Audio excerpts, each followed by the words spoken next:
প্রিয় দর্শক, সবাই কেমন আছেন? আশা করি সবাই ভালো আছেন।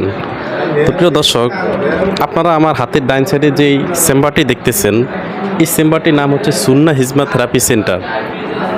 এই চেম্বারটি অবস্থিত আছে ভোলা লালমোহন গজারিয়া, পূর্ববাজার সেলিম স্যারের ভবন অ্যান্ড সোনালী ব্যাংকের নিচতলায় অবস্থিত এই চেম্বারটি।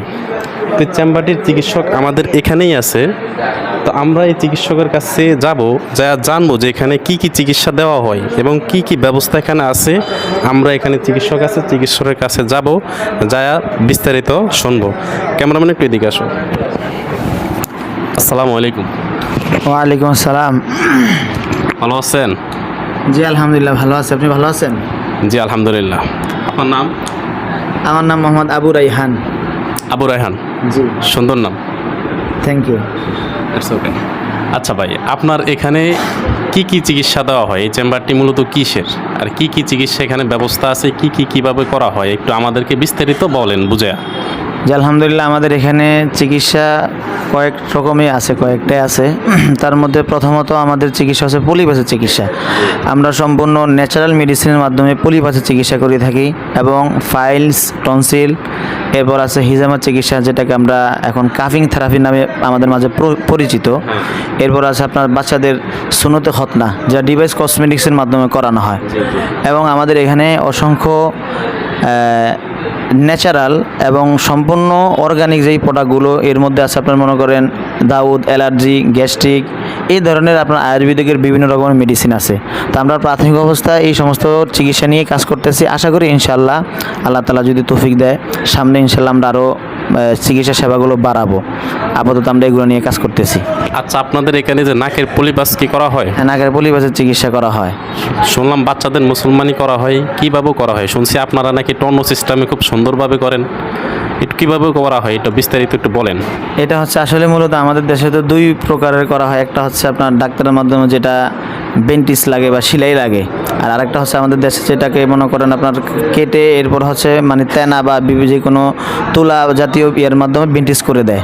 তো ওই দুই পদ্ধতির এক পদ্ধতিও না আমাদেরটা সম্পূর্ণ আপনার ডিভাইসের মাধ্যমে করানো হয়। এটা মূলত তুরস্কে আবিষ্কার হয়েছে এবং তুরস্কে যে ডিভাইস আছে, তুর্কি ডিভাইসের মাধ্যমে মূলত করা হয়।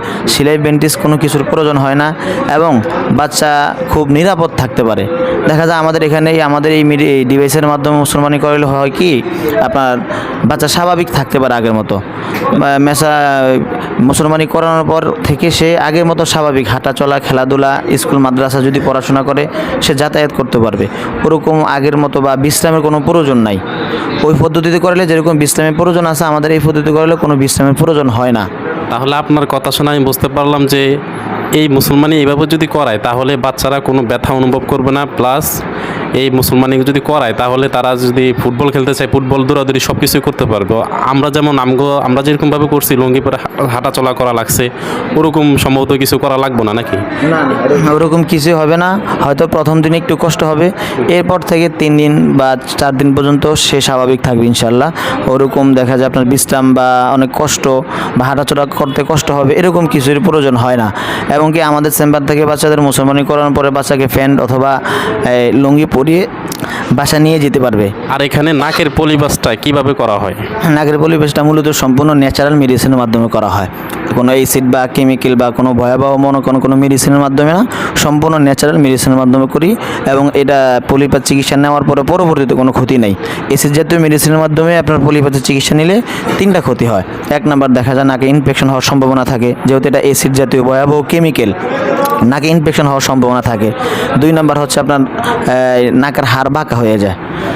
চিকিৎসা নেওয়ার 2-1 বছর পর নাকের হাড় পর্যাপ্ত পরিমাণ বাঁকা হয়ে যায়, যেটা আপনার অপারেশন ছাড়া কোনো উপায় থাকে না। 3 নাম্বার, অ্যাসিড জাতীয় মেডিসিনের মাধ্যমে চিকিৎসা নেওয়ার কারণে মাথা ক্যান্সার হওয়ার সম্ভাবনা থাকে।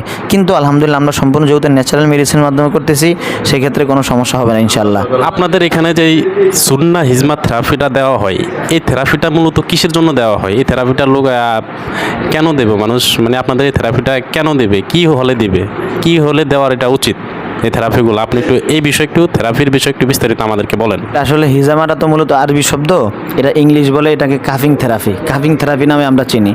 আজ থেকে 5000 বছর আগে চীনে আবিষ্কার হয়েছে এবং আজ থেকে 1400 বছর আগে নবী করিম সাল্লাল্লাহু আলাইহি ওয়াসাল্লাম এই চিকিৎসাটা উনি গ্রহণ করেছেন এবং হাদিসে এই চিকিৎসা সম্পর্কে বর্ণিত আছে, অসংখ্য হাদিস দ্বারা প্রমাণিত। তো মূলত এই চিকিৎসাটা কেন না হয়, আমরা এটার সম্পর্কে যদি বলি যে কাটা ছেঁড়া ছাড়া যত রোগ আছে সকল রোগের চিকিৎসা এটার মধ্যে।